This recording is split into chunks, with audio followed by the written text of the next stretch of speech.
Hello, and thank you for tuning in to my poster presentation entitled Recall Effects of Note-Taking for Multimedia Lecture and Text. I want to start by providing you with some background information regarding note-taking. Note-taking has been found to be very beneficial in serving two main functions. The first is an encoding function.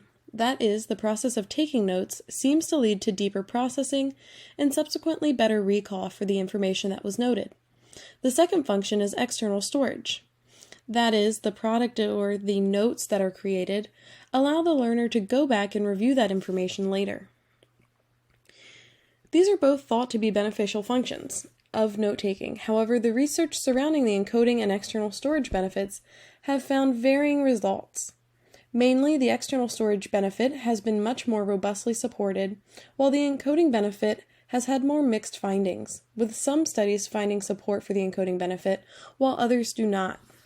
Now, in addition to these varied findings regarding note-taking, these studies have also looked at the context in which the learner is taking notes. This is because note-taking requires the learner to coordinate a variety of processes, and depending on the context, processing demands may differ. For instance, while learning in a multimedia synchronous format, the learner must coordinate taking their notes, reading any on-screen text, listening to what's being said to them, and holding a representation of the stated information long enough to write down a summary in their notes. All the while, they're also processing a steady stream of new incoming information as well. On the other hand, taking notes while reading a text also requires many of the same processes. However, the learner does not have the same time pressures, as the individual can freely switch between what they are reading and what they are noting, and spend more time processing that information. The current study aimed to confirm the encoding and external storage benefit of note-taking, as well as to identify whether presenting information through multimedia lecture hinders these benefits due to the overlapping processes. The current study used a 3x2 between subject design, comparing across three conditions, either multimedia lecture and note-taking, multimedia lecture without note-taking, or a text reading condition, and the two study conditions, either studying or not studying. We collected data from 156 undergraduate students in which participants were asked to either watch a 30-minute lecture or read the transcript of that lecture. During this time, participants were randomly assigned to take notes. After the 30 minutes had concluded, participants in the study condition were given 5 minutes to study their notes or to think further about the lecture. Then, students completed a free recall task in which they were asked to recall as much information from the lecture as they could remember. The study had three main hypotheses. The first was that recall would be greater for individuals who took notes than for those who did not take notes. This hypothesis was aimed at finding support for an encoding benefit.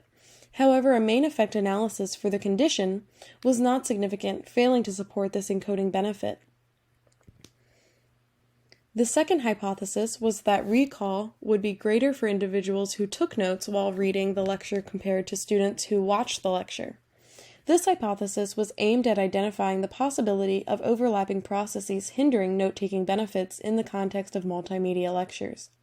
However, a 3x2 analysis of variance was also not significant. Finally, the third hypothesis was that recall would be better when individuals were able to subsequently study their notes.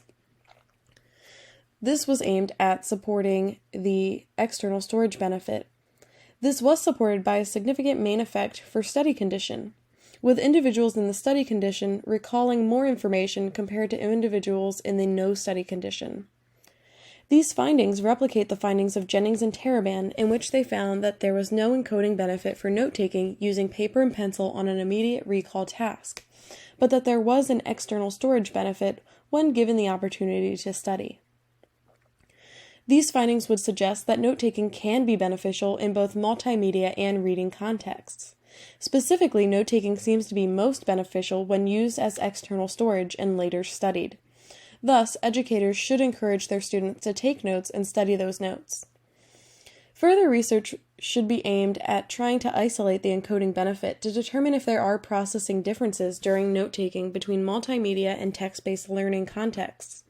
Additionally, research should also be conducted to determine whether differences in note-taking and study habits influence the strength of the encoding and external storage benefits as well.